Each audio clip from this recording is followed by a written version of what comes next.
Cronograma Bíblia Todo Dia, Marcos capítulo 8. Vamos começar aqui vendo a respeito da segunda multiplicação dos pães.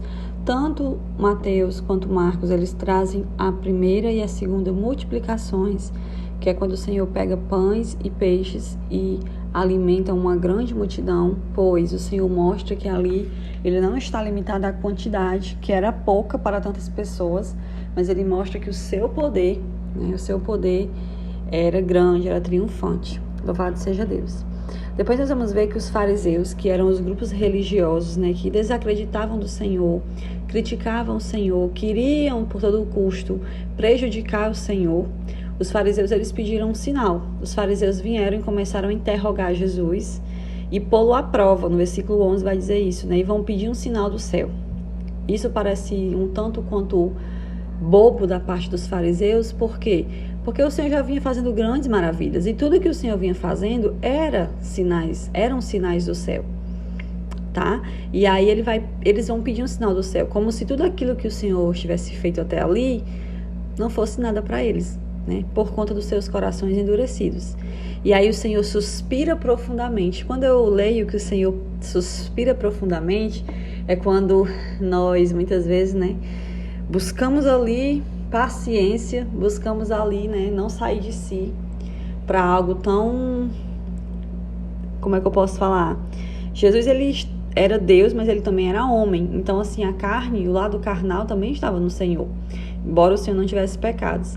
Mas ali o Senhor, ele nos representa muito bem quando nós temos que nos posicionarmos de forma sábia diante de pessoas tolas, E aí ele vai dizer: essa geração me pede um sinal miraculoso, por quê? Eu lhes afirmo que nenhum sinal lhes será dado. Nós vamos ver que em Mateus, nessa ocasião, o Senhor vai dizer, porque como eu falei para vocês, às vezes Marcos conta de uma forma mais rápida, aí Mateus ou Lucas já vem e complementam de uma forma maior, mas nós vamos ver que em Mateus o Senhor vai dizer assim, não só que não vai dar um sinal, mas que o único sinal que lhe será dado será o sinal de Jonas, que justamente o que aconteceu com Jonas?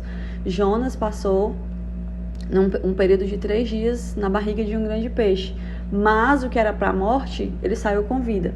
Da mesma forma, o Senhor estava querendo falar sobre a sua ressurreição, que se eles não estavam crendo nesses sinais do céu, como milagres, multiplicações, curas, eles iriam ver o Senhor, eles iriam ter que engolir o Senhor ressurreto, mais ou menos isso.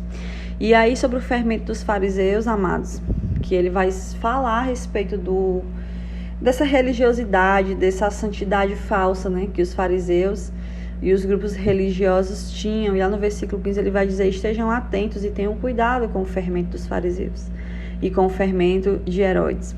E aí os discípulos vão ficar discutindo: meu Deus, por que ele está falando isso? Foi porque nós não trouxemos pães, o Senhor está chateado conosco, em outras palavras. E aí eles também não estavam entendendo que eles tinham acabado de ver o Senhor multiplicando pães. Será que o Senhor realmente estava preocupado com falta de pão? Será que realmente, se eles precisassem de pão em uma viagem em alto mar, o Senhor não poderia prover? Então o Senhor fala ali para eles que o que o Senhor está falando ali, no versículo 17, ele vai dizer: olha, percebendo que eles estavam assim aterrorizados, discutindo sobre tudo aquilo do pão, Jesus vai lhe perguntar: por que vocês estão discutindo sobre não terem pão? Ainda não compreenderam nem perceberam? Seus corações estão endurecidos? Jesus estava falando assim: olha, vocês estão tão cegos quanto os grupos religiosos? Vocês não estão entendendo sobre o meu poder? Vocês não estão entendendo com quem vocês estão andando? Era isso que Jesus estava querendo falar. Vocês têm olhos, mas não veem? Por quê? Porque eles estavam vendo tantas coisas e não estavam entendendo nada. Porque, na verdade, o que o Senhor estava querendo falar a respeito do fermento, porque o fermento ele é algo que modifica o que é natural. Quando colocamos o fermento em um bolo ou em um pão, é para que ele cresça. É para que ele tenha um tamanho que sem o fermento ele não teria. É para uma aparência de maior. Então ele modifica ali aquilo que seria diferente. Então, quando ele fala de fariseus, quando ele fala do fermento dos fariseus, ele está falando: olha, cuidado com a aparência, cuidado com essa religiosidade, cuidado com essa santidade, cuidado com esses ensinamentos aí grandiosos dos fariseus, mas que na verdade não são verdadeiros. Era isso que o Senhor estava querendo falar. E depois nós vamos ver a cura de um cego. Logo mais nós vamos ver sobre a confissão de Pedro. essa confissão de Pedro, nós vamos ver que Mateus também fala de uma forma mais detalhada, mas aqui nós vamos ver que quando o Senhor pergunta, né, quem vocês dizem que eu sou? Pedro vai responder, tu és o Cristo. E aí Jesus ele vai advertir que não falem a respeito disso para ninguém, mas como Mateus falou, nós vamos ver que o Senhor vai reconhecer que Pedro ele falou ali através do Espírito Santo de Deus, porque até então ninguém sabia quem era o Filho de Deus, né? Quem era Jesus. E é interessante que depois Jesus vai falar sobre a sua morte e ele vai começar a ensinar, a dizer que é necessário que o Filho do Homem, que é ele mesmo, né, sofresse muitas coisas e fosse rejeitado pelos líderes, né, e que ele fosse morto e 3 dias depois ressuscitasse.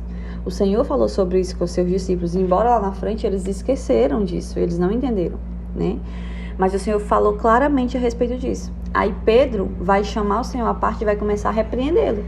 Ou seja, não, Senhor, não, o Senhor não pode morrer, não, Senhor, isso não pode acontecer contigo. Pedro havia acabado de falar que ele era o Filho de Deus, e agora estava querendo colocar a missão de Jesus para trás. E aí o Senhor vai dizer, para trás de mim, Satanás, você não pensa nas coisas de Deus, mas nas dos homens. Então Pedro ele representa muito cada um de nós, que uma hora podemos ser usados por Deus, mas se nós não vigiarmos também, uma hora podemos ser usados por Satanás. Uma hora nós estamos lá em cima, uma hora nós estamos lá embaixo. Então temos que ter muito cuidado com isso, tá? Esse é o resumo de hoje, que Deus te abençoe e até amanhã, se Deus quiser.